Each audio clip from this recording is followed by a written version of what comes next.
Hello, fin lovers. It's Mr. B, and welcome back to the channel. Today's topic, fish clubs. What good are they? Stay tuned for the answer.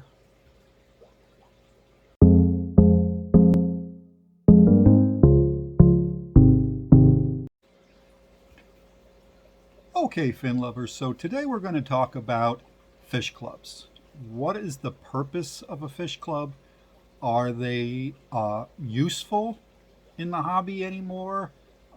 Who should attend a fish club meeting? And so much more.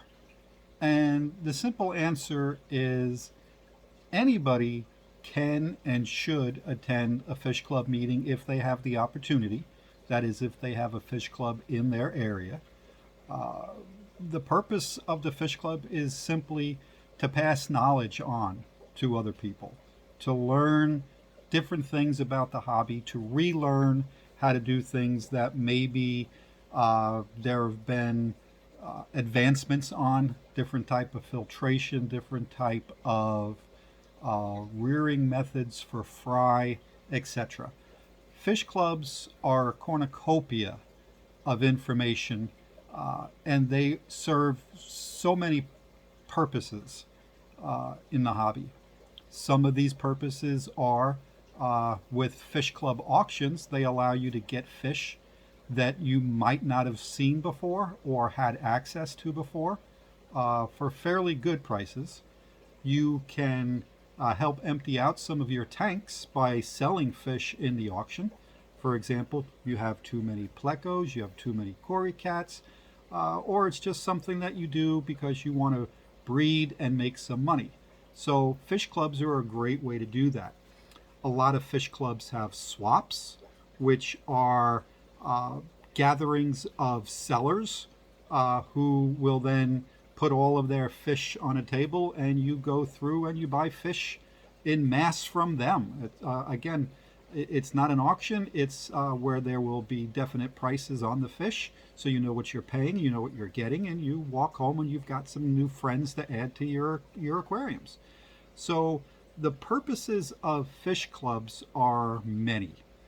I happen to be a member of about 5 or 6 fish clubs at the moment. One of them, the Cichlid Club of York, Pennsylvania, is one of them. And they had a meeting this past Saturday. I guess that would be March 4th. And the speaker that day was a gentleman by the name of Roy Allen, a personal friend of myself, who was talking about native fish of North America. And Roy and an old friend of his used to stop at streams and rivers and lakes when they were in the area, and they would dip their nets in and they would capture some local native fish for their aquariums, or in some cases just to photograph them so people knew they existed and so forth. Unfortunately, Roy's friend had passed away, so Roy was doing this presentation a little melancholy, I guess. But the information that Roy gave us really stoked the fires inside myself, at least, of wanting to have some of these native fish that I really had never paid attention to. One of them was called a green darter. Well, when they are in breeding dress, they are a bright green, one of the prettiest fish I've ever seen in my life. And those are in our waters here in America.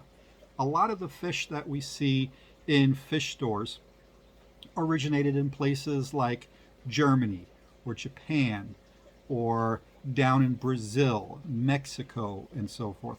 We don't generally think of what's happening in our own lakes and streams, that there are some gorgeous fish in there as well.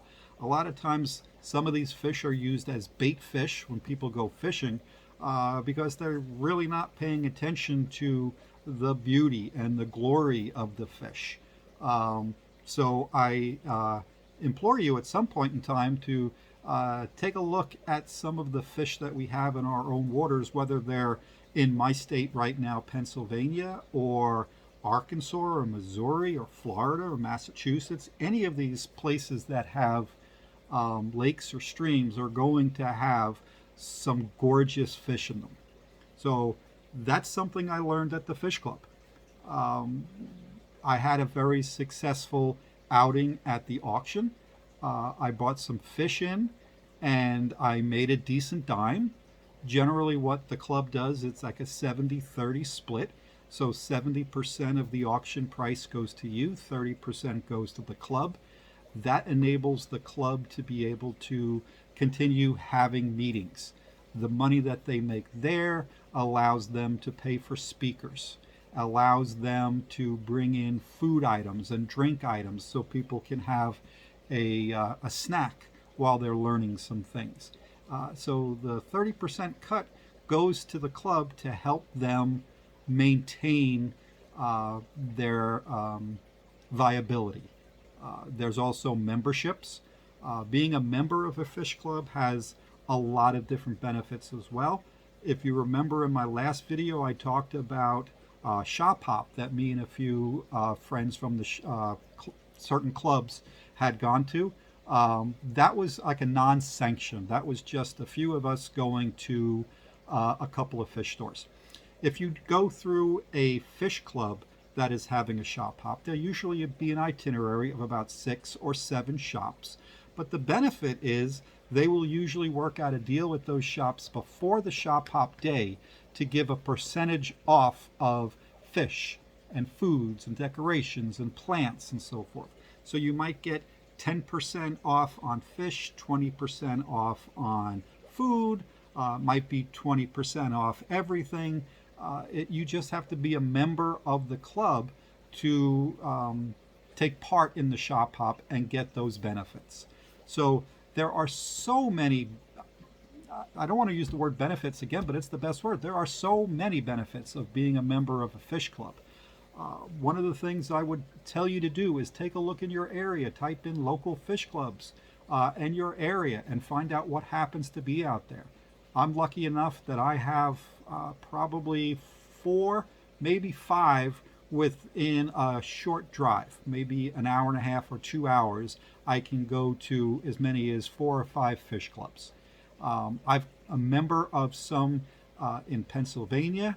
I'm a member of one in Delaware, one in New Jersey. As I told you, my wife and I are looking for a house. We're going to be going up to the Massachusetts area, and I will be a member of that club, which I believe their meetings are in Boston, in the Boston Aquarium. So how cool is that? The nice thing, though, is the people who attend these meetings are like-minded like yourself. They love fish.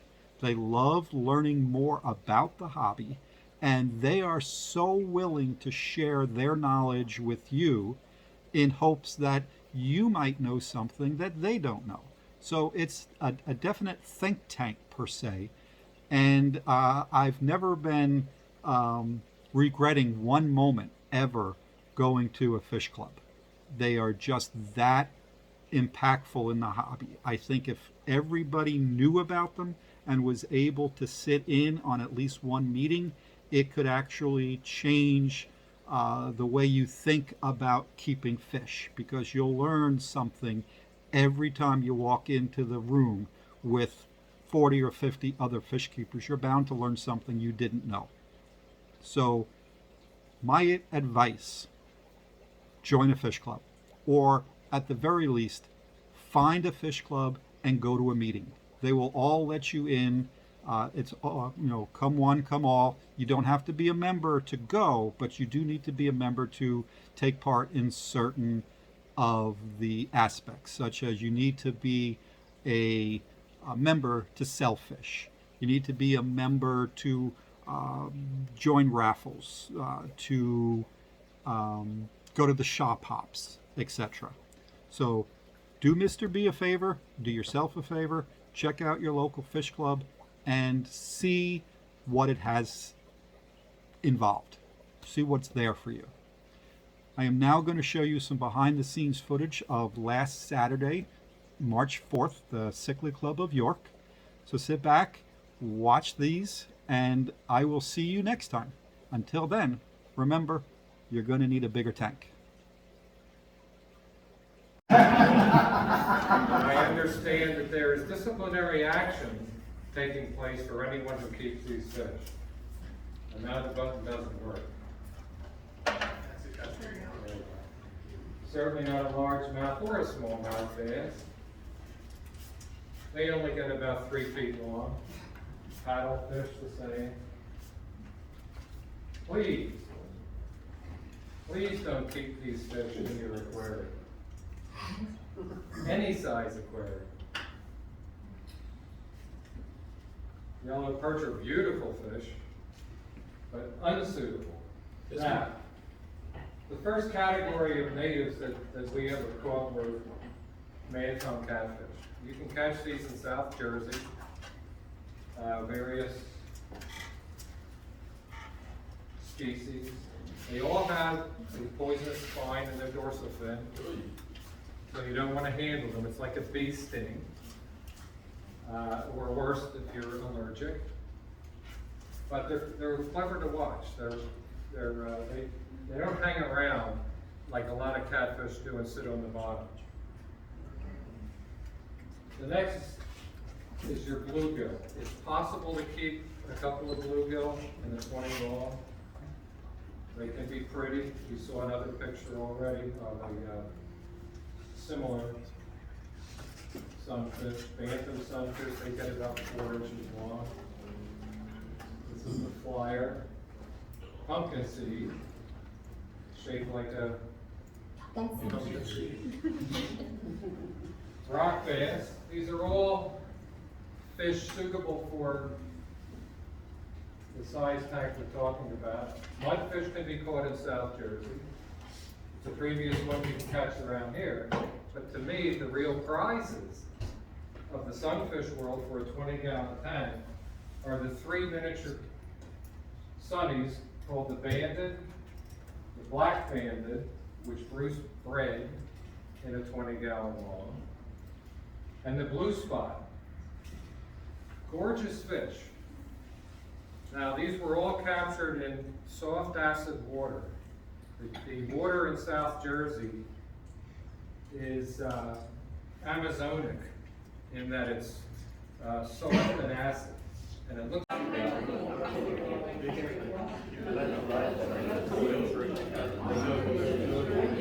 want to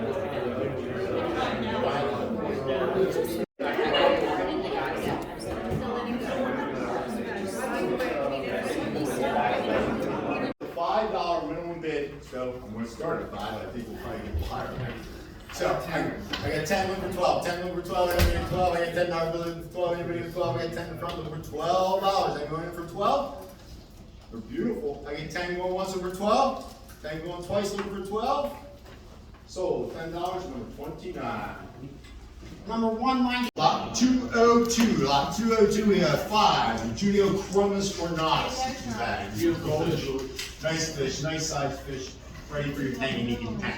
It's going to be $5 for 5 jewelries. I got 5 looking for 6, I'm 6. I got $5 looking for 6. I got 6 in the back. 7 look great. 7 look great. I got 7 here, 8 in the back. 1 for 9, 9 look for 10, 9 look for 10, and 9 look for 10, 10 look for 12, 12 look for 14, 12 look for 14, and we do $14 there. 12 going once look for 14, 12 going twice look for 14. So $12 to number 32.